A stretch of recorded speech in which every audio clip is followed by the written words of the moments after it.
मुअज़्ज़ज़ नाज़रीन अस्सलामु अलैकुम व रहमतुल्लाह।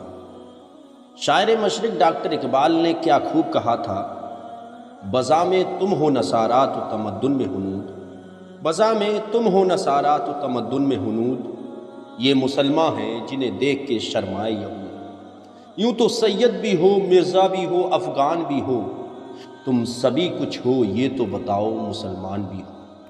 नाजरीन, आपकी स्क्रीन पर नजर आने वाले मौलवी, इनका नाम है मौलाना उमैर इलियासी देवबंदी, मकतबा फ़िक्र देवबंद से ताल्लुक़ रखते हैं।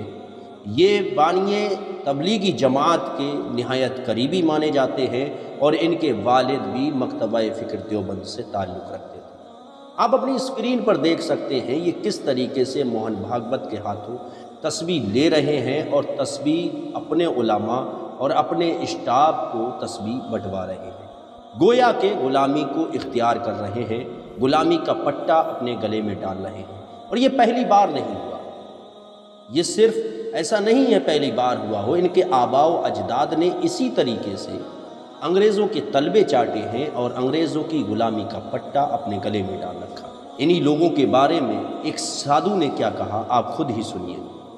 शैतान का धर्म है और इसके दो सिंह हैं, एक सलाफी है और एक देवबंदी। साधु की बात को आपने सुना, ये 100% सच बात है। इनकी सच्चाई, इनकी हकीकत ही यही है। राम मंदिर बाबरी मस्जिद का जो केस रहा, इनके और दीगर साधु संतों के बीच में क्या हुआ, क्या बातें हुई, क्या मशवरात हुए, क्या तय पाया गया, किसके बदले में क्या दिया, क्या लिया गया, आप खुद ही इन साधु को सुनिएगा ये क्या कह रहे हैं। जब सुप्रीम कोर्ट ने ये कहा था कि हम फैसला दें, इससे अच्छा है आप लोग आपस में बैठ करके इस बारे में तय कर लीजिए, वो ज़्यादा शोभायमान होगा, तो सुप्रीम कोर्ट के निर्देश पर हिंदू पक्षकार, हम लोग पक्षकार थे इसीलिए हम भी सम्मिलित थे उसमें हमारी समिति की ओर से, और मुस्लिम पक्षकार जितने भी थे वो और उनके अधिवक्तागण वो सम्मिलित होते थे। कई बार हम लोग बैठे और सच बात यह है कि बैठने का फ़ायदा हुआ, लाभ हुआ। लाभ क्या हुआ कि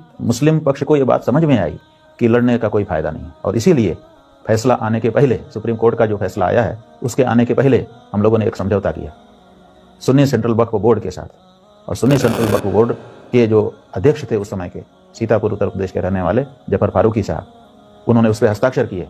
और वो आपने सुना कि ये साधु क्या कह रहे हैं कि कोर्ट का फैसला आने से पहले क्या क्या मीटिंग में हुआ, क्या क्या मीटिंग में तय पाया गया, क्या क्या गुफ्तगू हुई थी, क्या क्या गुफ्तगू ना हुई थी, ये आपने अच्छी तरीके से सुनी।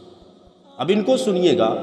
ये जब वहाँ पर पहुँचे, जब उद्घाटन हुआ राम मंदिर का, मूर्ति की स्थापना की गई, तो उस वक्त में जब इनसे सवाल किया गया तो इन्होंने राम, देखिए ये बदलते भारत की तस्वीर है। आज का भारत नवीन भारत, आज का भारत उत्तम भारत। मैं यहाँ पैगाम मोहब्बत लेके आया हूँ। जहाँ तक पहुँचे मेरे साथ, ये आप स्वामी जी साथ में खड़े देख रहे हैं, इसी का नाम भारत है। हमारी इबादत करने के तरीके अलग जरूर हो सकते हैं, पूजा पद्धति जरूर अलग हो सकती है, हमारी आस्थाएं जरूर अलग हो सकती हैं, लेकिन हमारा जो सबसे बड़ा धर्म है वो इंसान और इंसानियत का है। सुना आपने कि सुप्रीम कोर्ट के जजमेंट में ये वाज़े तौर पर कहा गया, ये साफ साफ कहा गया, मस्जिद को गिराना गैर कानूनी था और मस्जिद को तोड़ करके वहां पर मूर्तियां रखी, मंदिर तोड़ करके मस्जिद नहीं बनाई गई थी। ये सब कुछ हुआ, लेकिन कुछ नाम निहाद मुसलमान, अपने आप को मुसलमानों का रहनुमा और लीडर कहने वाले लोग अपने ज़मीर को बेचने पर उतारू हैं, गुलामी को इख्तियार करने पर तुले हुए हैं। बस आखिर में मैं इतना ही कहना चाहूँगा कि आज जाहिल भी हैं आलिम का लिबादा ओढ़े, ऐसे मुल्लाओं से ईमान बचाए रखें।